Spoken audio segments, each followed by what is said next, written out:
Most women think cancer announces itself. A lump, a pain, something you cannot miss. So if you feel basically fine, tired maybe, a little bloated, a bit off, you're probably just stressed, right? Wrong. I have sat across from women in their 40s, their 50s, their 30s. Women who cooked dinner the night before their diagnosis, who had cancer spreading silently inside them for 6, 8, 12 months. And every single one of them said the same thing to me. I knew something was wrong. I just didn't think it was this.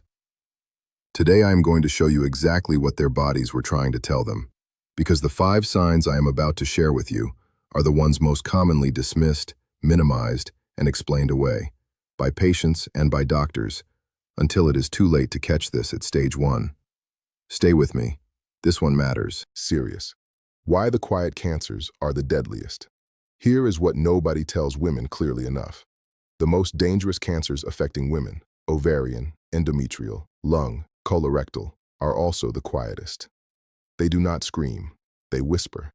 And they whisper in a language that sounds exactly like everyday life after 40. Fatigue, bloating, a little back pain, feeling full too quickly, a cough that will not quit.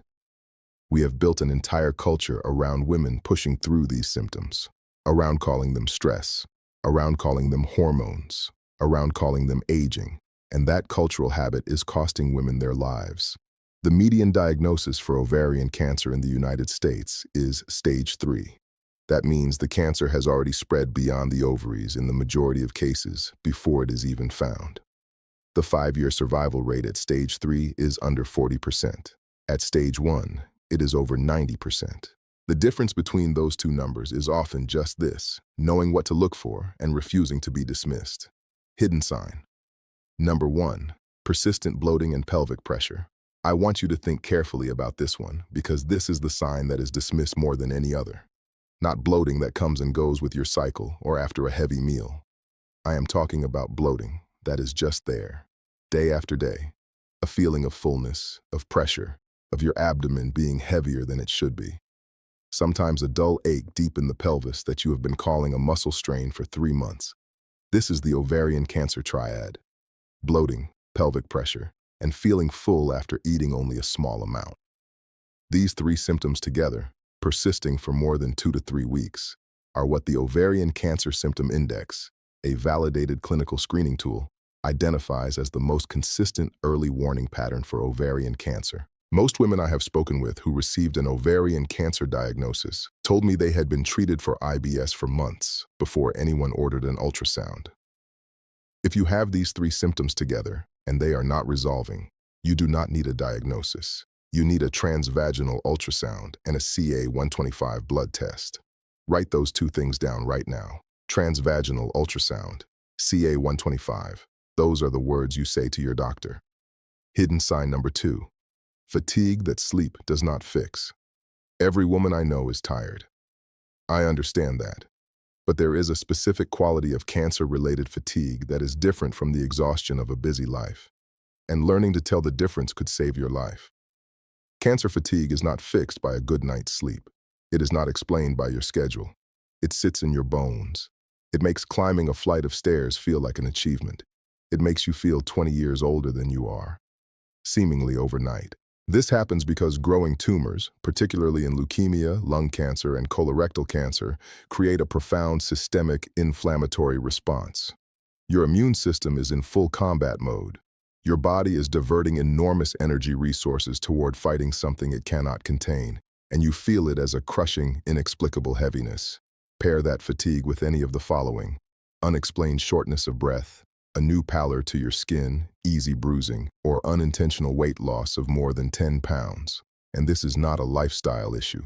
This is a conversation that needs to happen with your doctor this week, not next month. This week. Hidden sign number 3. Postmenopausal bleeding. I will say this as clearly as I possibly can. There is no such thing as normal postmenopausal bleeding. None. 0.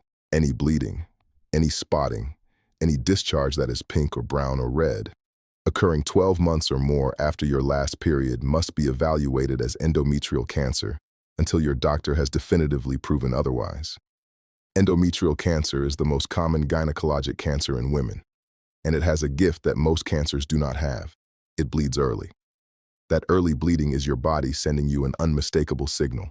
But I have spoken with women who noticed spotting and waited, who Googled it and convinced themselves it was nothing, who felt embarrassed to bring it up.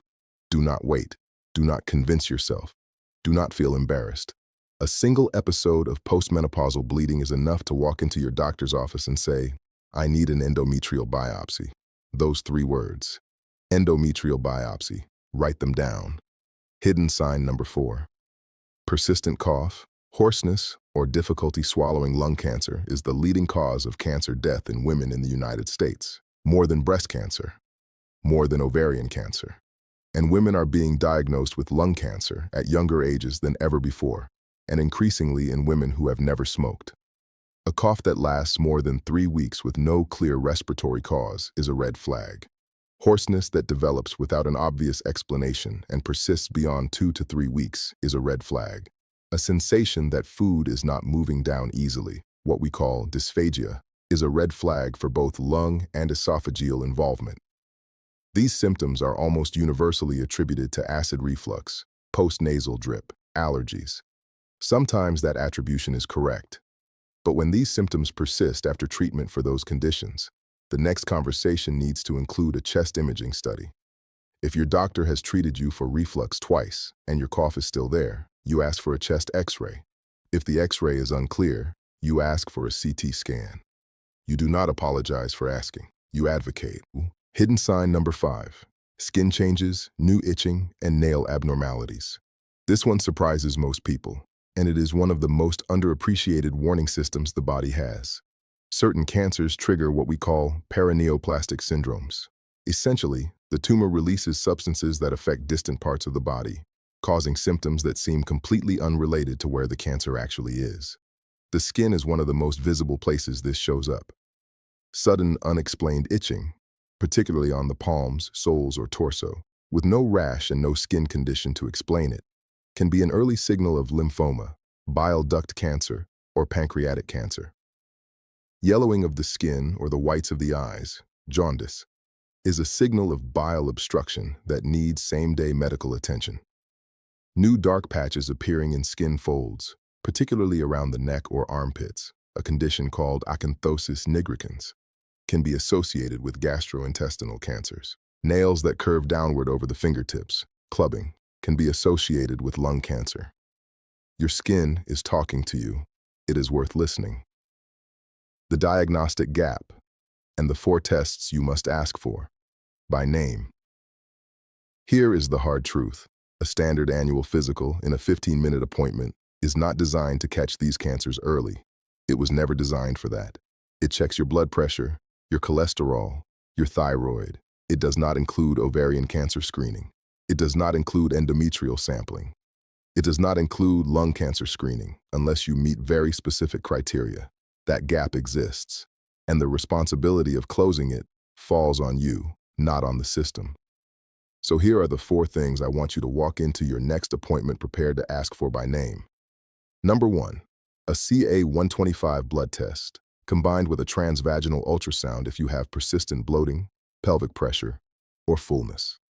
These are the frontline tools for ovarian cancer evaluation. Number 2, an endometrial biopsy if you have experienced any postmenopausal bleeding at all, even once.